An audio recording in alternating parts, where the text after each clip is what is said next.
So why do we see gangsters smoking all the time in movies? It's not about looking cool, it's about something psychological. And I warn you, because after you know the psychological reasons that make gangsters smoke, maybe you will be addicted like them. And in a world where tobacco companies put secret poison in cinema, it's easy to make you addicted. So now let's analyze some scenes where gangsters smoke to understand the 3 psychological reasons.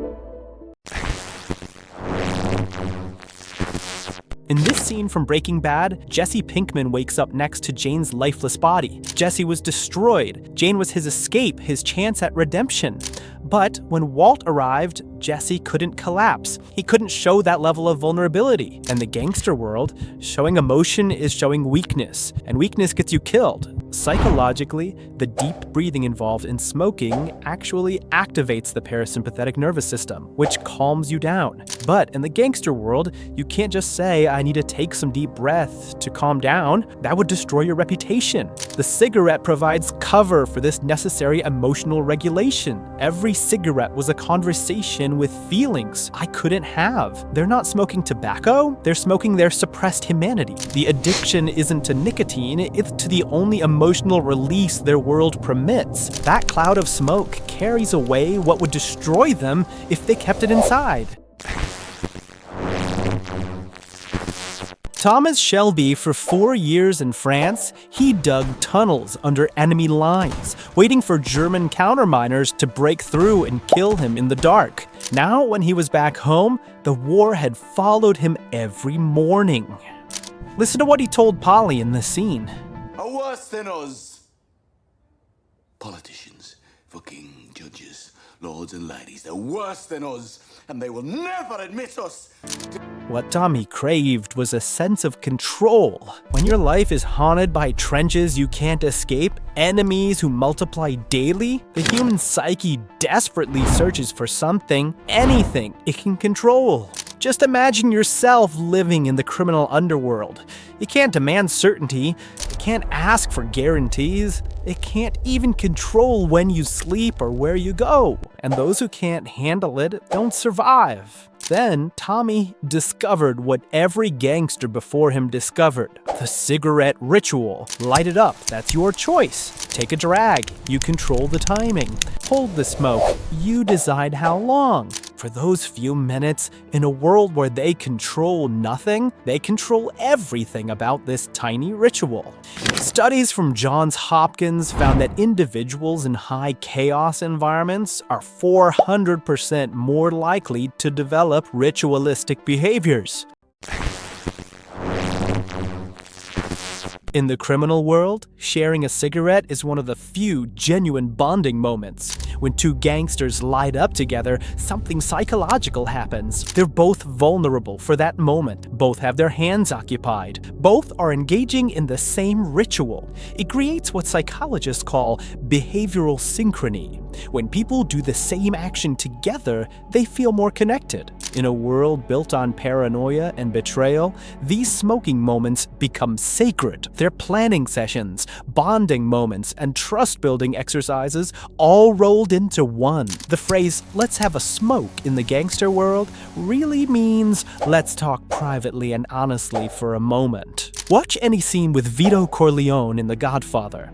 Notice how business discussions often happen over cigarettes or cigars. Coppola understood that in the mafia world, smoking together is a ritual of respect and trust. When Vito offers someone a cigarette, he's not just being polite. He's saying, you're part of the family, we can speak freely. It's a psychological tool for building loyalty in a world where loyalty is everything.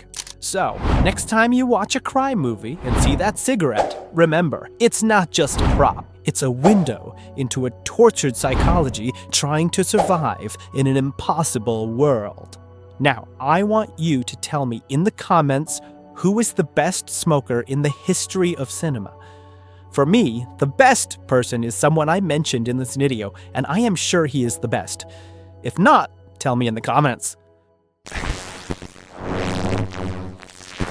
What audiences didn't know was that behind every puff of smoke on screen, there was a check being written. In 1927, tobacco companies had started paying studios for product placement. By the 1940s, this had become a multi-million-dollar operation. Big Tobacco wanted to associate their products with glamour, danger, and rebellion. So who better than Hollywood gangsters? But there was a problem. In 1964, the Surgeon General's report linked smoking to cancer. By 1970, cigarettes were banned from TV. The tobacco companies were losing their most powerful marketing tool. So they got creative. Instead of direct advertising, they made secret deals with studios. Philip Morris paid $350,000 to have James Bond smoke Larks in License to Kill. Even when laws banned paid placements in 1998, the damage was done. The association between gangsters and cigarettes was permanently burned into our cultural DNA. Directors kept the tradition alive even without tobacco money. Why? Because it worked cinematically. Martin Scorsese once said, "Smoke is like another actor in the scene. It moves. It reacts. It has presence." But here's the open loop. Even as regulations tightened, filmmakers found increasingly clever ways to keep the smoke flowing. In 2017, the Motion Picture Association declared war on smoking.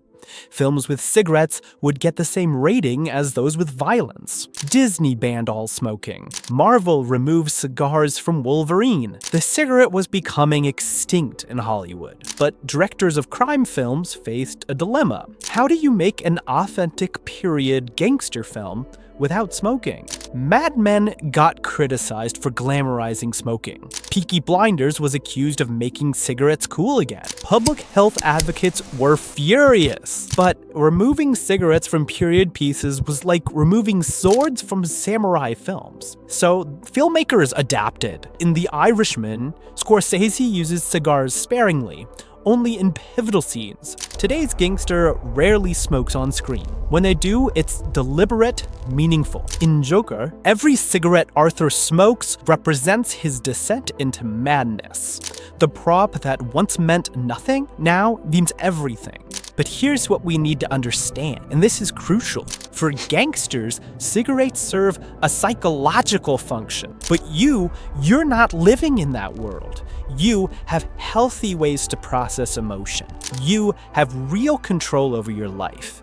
You have genuine relationships where you don't need secret smoking rituals to build trust. Yet Big Tobacco spent decades conditioning us to believe we need what gangsters need. They convinced us that cigarettes give control, when really they take it away, that they calm nerves, when really they create the anxiety they claim to solve. When you understand why gangsters smoke, you realize why you shouldn't. So next time you feel that urge, remember, you're not Tommy Shelby hiding from war trauma. You're not Jesse Pinkman suppressing unbearable grief. You're not Vito Corleone building criminal trust. You have better tools. You have real solutions. You have actual control. The cigarette was never the answer. It was just the only answer they had. Peace.